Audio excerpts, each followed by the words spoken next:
রমজান মাসটা যেন ব্রাজিলের জন্য কখনোই সুখকর হয় না।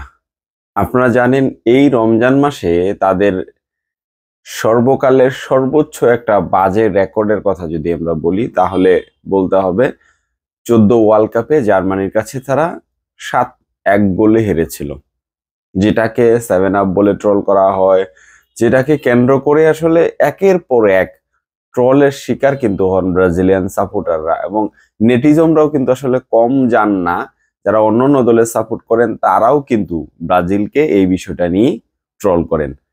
আজকে যখন তারা 2026 বিশ্বকাপের কোয়ালিফাইং এ চিরপ্রতিদ্বন্দ্বী আর্জেন্টিনার মুখোমুখি হয়েছিল, তখন একটা সোশ্যাল মিডিয়ায় পক্ষে বিপক্ষে অনেক বেশি তোলপাড় ছিল যে ব্রাজিল হয়তোবা এই ম্যাচটাতে আর্জেন্টিনাকে বিট করবে, লিওনেল মেসি সেখানে খেলছেন না, এই ম্যাচটাতে বিট করে তারা বেশ ভালো টাচেও আছে। একটা সময় যে ব্রাজিল মনে হচ্ছিল যে ব্রাজিল হয়তোবা কোয়ালিফাই করতে পারবেন না, এই আলোচনাটা ছিল, কিন্তু ব্রাজিল কিন্তু সেটা উতরে এসেছে, বেশ ভালোভাবে কামব্যাক করেছে।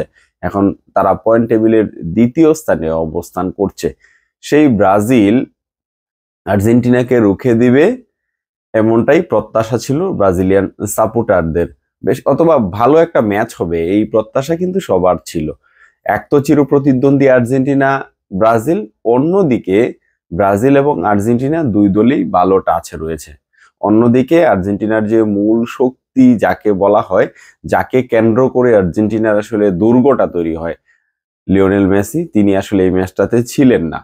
সব দিক থেকে আমরা যদি বলি তাহলে ব্রাজিলকে কিছুটা হলেও আসলে এগিয়ে রাখার সুযোগ ছিল, তবে যেহেতু আর্জেন্টিনার হোম ম্যাচ ছিল সেই ক্ষেত্রে এই জায়গাটাতে ব্রাজিল কিছুটা হলেও পিছিয়ে ছিল। ম্যাচ শুরুর আগে রাফিনহা একটা হুমকি দিয়েছিলেন আর্জেন্টিনাকে, যে তাদেরকে দেখে নেওয়ার একটা হুমকি দিয়েছেন, সেটা কিন্তু প্রকাশ্য গণমাধ্যমে এসেছে। ম্যাচ শেষে স্কালোনি এটা নিয়ে কথা বলেছেন এবং তিনি বলেছেন কিন্তু যে রাফিনহা যে আচরণটা করেছেন এটা হয়তোবা তার দেশাত্মবোধের টানে, বা হয়তোবা তিনি বুঝে বলেননি, বা এটা একটা যুদ্ধ ঘোষণা করা আসলে এরকম না, ম্যাচকে কেন্দ্র করেই হয়তোবা তিনি আসলে উত্তেজিত হয়ে বলেছেন, এই জন্য তাকে আমরা এটা ক্ষমা করে দিচ্ছি, এটা লিওনেল স্কালোনি কিন্তু বলেছেন, আর্জেন্টিনা কোচ। আর্জেন্টিনা কোচের এই বক্তব্যটা থেকে স্পষ্ট যে রাফিনা যেটা বলেছেন এটা এবং গণমাধ্যমে যেটা এসেছে এটা সত্যি। সুতরাং এই যে দুই দলের চির প্রতিদ্বন্দ্বিতাপূর্ণ একটা ম্যাচ, সেই ম্যাচের আগে উত্তেজনা, একটার পরে একটা নিউজ গণমাধ্যমে চলে আসা, একটার পরে একটা আসলে হাইপ তৈরি হওয়া, কিন্তু শেষ পর্যন্ত ম্যাচটা দেখে কি আপনার মনে হয়েছে যে একবারের জন্য সেই ধরনের কোনো ম্যাচ হয়েছে?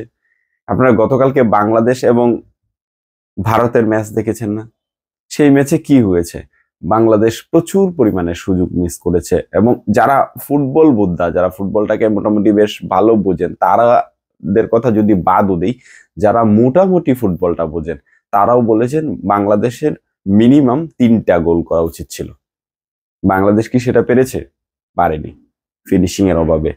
আমরা সেই আলোচনাটায় যাচ্ছি না, কিন্তু আজকে যে ম্যাচটা হয়েছে চিরপ্রতিদ্বন্দ্বী ব্রাজিল এবং আর্জেন্টিনার মধ্যে, সেখানে ব্রাজিলকে আর্জেন্টিনা পুরোপুরি গুড়িয়ে দিয়েছে। আপনি দেখেন একটার পর একটা যে গোল করে গিয়েছে, এবং মিডফিল্ডের যে দখলটা নিয়েছিল আর্জেন্টিনা শুরুতেই, সেই দখলটাই আসলে শেষ পর্যন্ত তাদের কাছে রেখেছে, কোনোভাবেই সেটা ব্রাজিলের কাছে একবারের জন্য যেতে দেয়নি। একটা সময় মনে হচ্ছিল যে এই যে 7 গোল খাওয়ার যে রেকর্ড, সেটা হয়তোবা এই ম্যাচে আরো একবার ভাঙতে যাচ্ছে, এই ধরনের সিচুয়েশন হয়তোবা তৈরি হতে পারত, কিন্তু শেষ মুহূর্তে আমরা দেখেছি যে 4 গোল পর্যন্ত আসলে সীমাবদ্ধ ছিল, 4টার বেশি গোল হয়নি।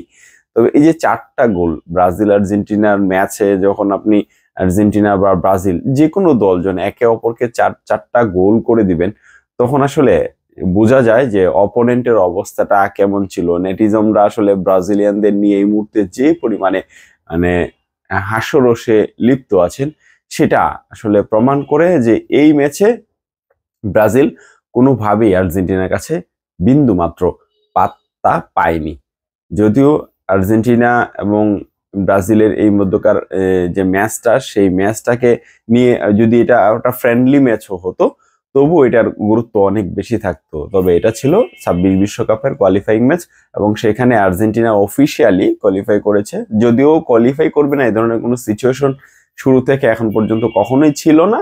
ব্রাজিলের শুরুর দিকে একটা শঙ্কা তৈরি হয়েছিল, কিন্তু সেটা তারা কেটে উঠেছে।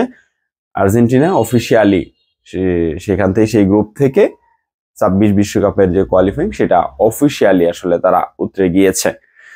এই ম্যাচটাতে আসলে ব্রাজিলকে কোনোভাবেই তারা দাঁড়াতে দেয়নি। আর্জেন্টিনা যেভাবে অল আউট ফুটবলটা খেলেছে সেটা নিঃসন্দেহে প্রশংসার দাবিদার। একই সাথে আমরা বলতে পারি যে স্কালোনি যে প্ল্যানটা সাজিয়েছেন সেই প্ল্যানটাতে ব্রাজিলের যে প্ল্যান এ বি সি থাকে না একটা টিমের, প্রত্যেকটা প্ল্যানই আসলে দুমড়ে মুচড়ে দিয়েছেন স্কালোনির মাস্টার মাইন্ডের কাছে।